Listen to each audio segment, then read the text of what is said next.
Just before we begin, this is the software that I am running on my S6 currently. I have installed all the official updates from the software update in settings. So this is just a quick overview of what I'll be covering in this video. So because our home button is broken, we can't go through the usual method by first flashing TWRP in Odin and then rebooting into recovery. We can't do that. So what we'll do instead is to first root our device using CF auto root, and after that we can flash the recovery manually through Android terminal, and after that we can reboot into recovery with ADB and then install LineageOS from there.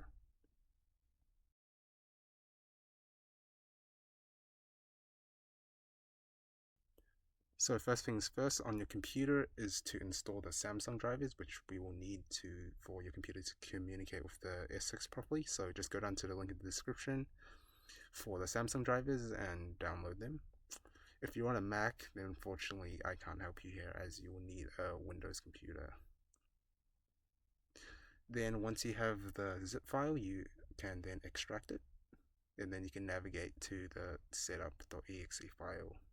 And then from there, it's pretty self-explanatory. You just click through next and next. You don't have to change any of the settings or default settings. After you've installed the Samsung drivers, next what you want to do is to download ADB, which will allow us to communicate with the phone via Android debugging bridge. So just download it in your desktop as you have for your other files. So for the rest of this video, I'll be downloading everything to my desktop just for easy access. So anyways, once you download ADB, you can then extract it, and then you can double click into the folder, and now you can see all the ADB command line programs. So what you want to do next is to right click and then open it in terminal. Now on your S6, go to the Settings app, scroll all the way down to About Device, and then go to Software Information. Then tap on the build number 7 times. I've already done it here, but for you, you might have to do it if you haven't done it. It might ask you for the password if you haven't. Just enter that as well. So go back and then go back into developer options, and then scroll down until you see the Android debugging option and select it to turn it on, and then press yes. After that, you would want to plug in your S6, and the other end is obviously going to go into your computer. And if it asks for MTP access, then I would say yes to that as well. Back on your computer, what you want to do is enter this command line into the terminal that you just opened. So you'll do /ADB space devices, and hopefully your device will show up. Now, if you do this for the first time, you might have a prompt on your phone that says, do you allow USB debugging for the RSA key fingerprint? So if this shows up on your phone, then press OK and then re-type in that command, and then that time it should hopefully show up. Once your device shows up on ADB devices, then you are free to move on to the next step. If it doesn't, then you might need to check your connections, maybe change out your USB cable or something. Next, go to the link in the description to download the CF auto root application. This is what we will be using to root our S6.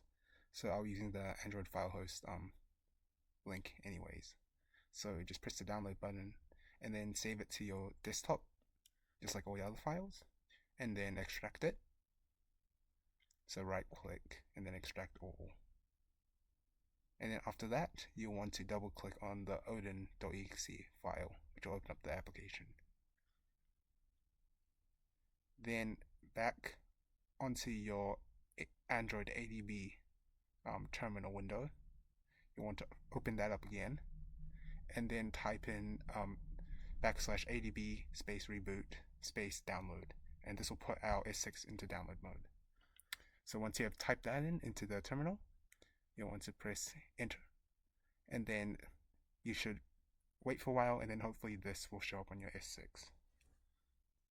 Now that your S6 is in download mode, you can go back to the Odin application, and then in the middle where it says capital AP, you want to click on that, and then find the MD5 file for the root. So usually it just pop up. It's in the same folder as the Odin application, and once it loads in, you can then press the start button.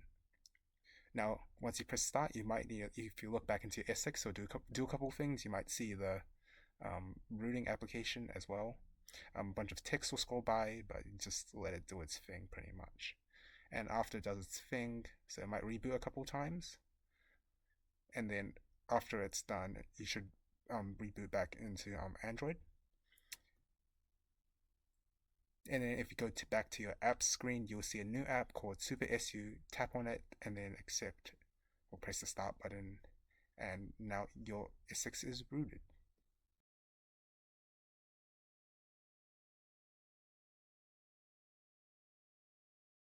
Go to the link in the description to Fakeman's GitHub page, and then scroll down to the recovery subsection, and then tap on the hyperlink for the recovery page, and then scroll down until you get to the flat Samsung Galaxy S6 recovery IMG files for TWRP.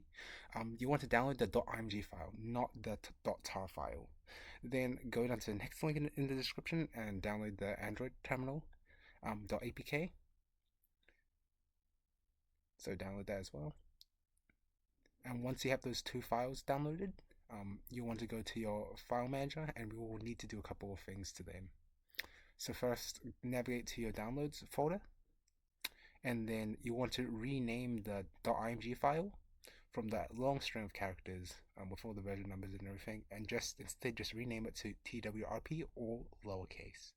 It is case sensitive, so just be wary of that. Then you want to move that .img file to the root of your internal storage.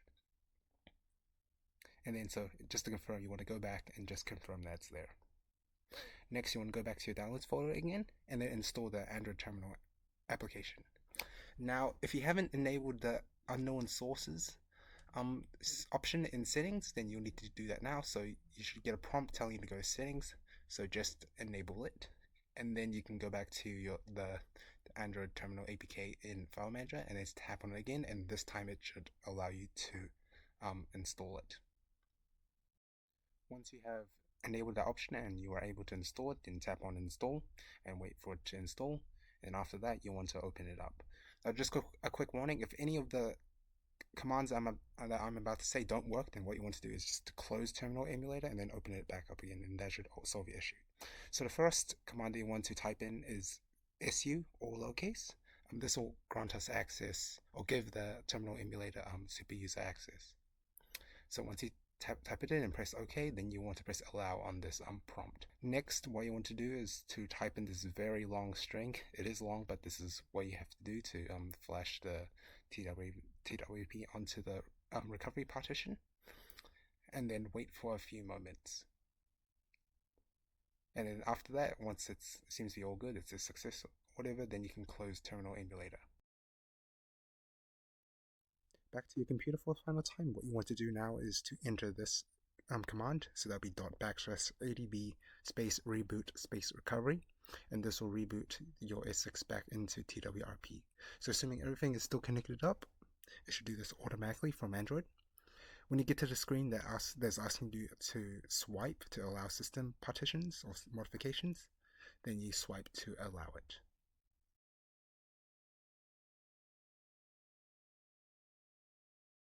Now back on your computer this time, actually go down to Fakeman's GitHub page and go to his downloads. I'll link it in the description, and download LineageOS 20, and download it just like how you always have to your desktop.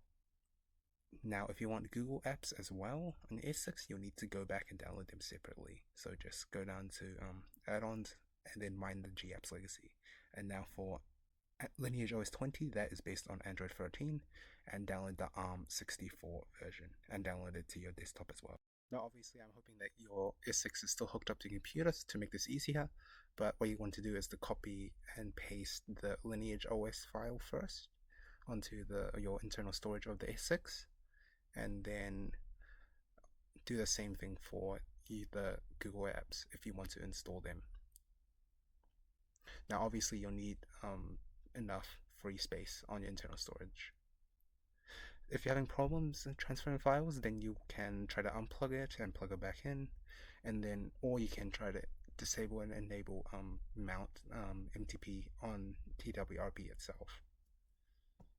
Once you have copied the required files onto your S6, what you want to do first is to, on the home screen, tap on Wipe, and then swipe to Factory Reset. This will delete all data on your phone. In other words, it will do a factory reset, and wait for that to complete.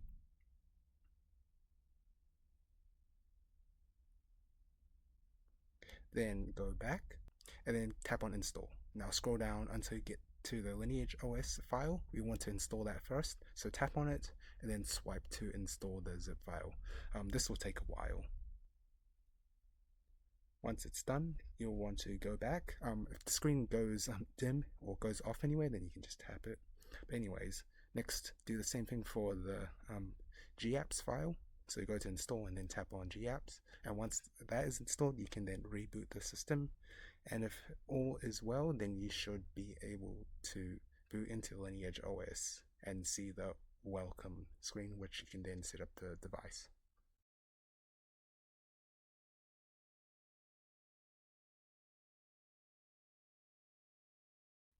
So this is a bit of a bonus.